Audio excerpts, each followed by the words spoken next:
Hello YouTubers, wanted to show you here we've got a 2004 Hustler Super Z. It had a Kawasaki engine on it that went bad, and I changed it out with a 27 horsepower Briggs & Stratton commercial series that I got off of Amazon. I couldn't find one locally. I just wanted to show you a few things, what I had to do to put this thing together. One, this has to come off.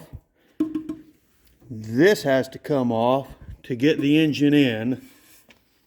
I used my muffler that came off of the Kawasaki. It's kind of a joke. You've got to change the ears on the exhaust manifold because it does not bolt up. And then you also have to lengthen the pipe, the exhaust pipe right there. I seen a video online of somebody, they turned it down, had a piece of pipe, they turned it down. I took it to a local machine shop and they made that piece of pipe for me for 15 bucks. The muffler clamps on right there. It's kind of tricky because if you just go with that clamp, the old clamp was right here and it bolted to the old motor right here. Well, I cut it off and put it on here and kind of scab welded it back on so it'll hold. We tried it out without welding a bracket on and the muffler fell off. So that was kind of a bear. The fuel line, I put a new fuel line on. The fuel is back here on the back. The oil filter is about in the same place as the Kawasaki. The drain plug is on the back side of the motor. So what I did is I ran a hose, put a barb fitting in over there, a 3/8 barb fitting, ran a 3/8 inch hose back to here and put that on there. I've got it zip tied. This come off of somebody else on YouTube that showed that. One thing that I would suggest, if you're doing this on this mower, right there on the back of that motor is a tab right down in there. I should have cut that off a little bit and shortened it up. It's kind of burning on the frame right there, but I think it'll be all right. Everything bolted up real good. 3 wires right down in there. One of them goes to your fuel solenoid. The other one comes from your charging system to your battery. And the other one goes to your magnetos or your coil packs or whatever you want to call them. It's a pretty simple thing to do, but like I say, I'm going to try just like somebody else did on YouTube. I think I'm going to raise this spoiler up because you can't get the air cleaner off of there to check it out. If you can find the exhaust system, I know Small Engine Warehouse sells this motor, but they don't have any in stock. They haven't had any in stock for probably 3 months. They also have an exhaust system that comes with their mower if you buy that motor, I guess I should say. My mother-in-law mowed with it one time. The muffler fell off and she went ahead and mowed for a little while, but I got it fixed back now. It's all good. Like I say, it's not a hard swap to do. Understand the motor physically is actually bigger than the Kawasaki. That's one thing you got to look at. You don't need the air cleaner, the Donaldson air cleaner that was up here. It comes off, so that kind of frees up a little bit of space.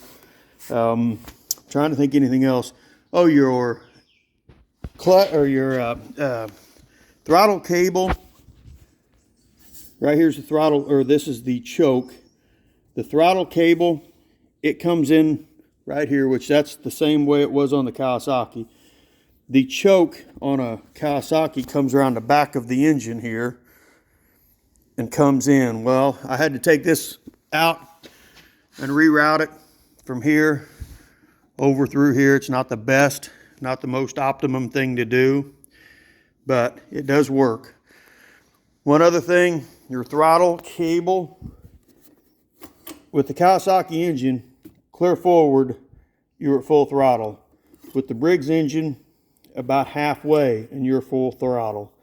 Like I say, this is the third engine. Oh, you do not use the oil pressure sensor right here. So I've just got it tied up. Also, the oil fill and check dipstick is on the front side of the motor, or the front side of the mower now. Other than that, guys, it's a pretty simple swap. This is an 1 1/8 by 4 shaft, I believe. It's a little bit longer. Bolts right up. Everything works good. Pretty simple to do. I could have had it done in about 6 hours if I wouldn't have had a little bit of an electrical snafu. It helps whenever you put all of your wires back on the battery. Be sure to do that, because if you don't, you're going to have a fit and spend 3 hours cussing it. Other than that, folks, pretty simple swap. Like I say, tight clearance right here. Going to have to take off the bumper to get the oil filter off. The exhaust system is a pain in the ass. Get you a new fuel line that goes up to your switch, up to your valves up there, your 3-way valve. And wiring.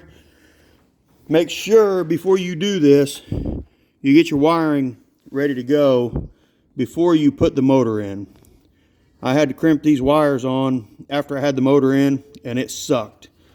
I would highly recommend that you do that, or get the plug that plugs in, or whatever you could do. But do that before you put the motor in. Other than that, like I say, there is I think there may be an issue before long with, you can see right down in there, there's a hose that's rubbing on the starter. I don't know what I'll do about that. We're going to see. It may wear a hole in that hose. I don't know. But to get her going, that's the main thing right now. May have to change that fitting out, or turn it to where it goes up or something. Anyway, oh, another thing. From the Kawasaki engine, the coming off of your starter solenoid, going down to the starter, that's a tight fit. You might want to make another wire, because this wire right here is kind of short. I just noticed that that might be a little bit loose. Yeah, it's kind of short right there. Make sure you get a new wire. All right, I think that kind of covers it all.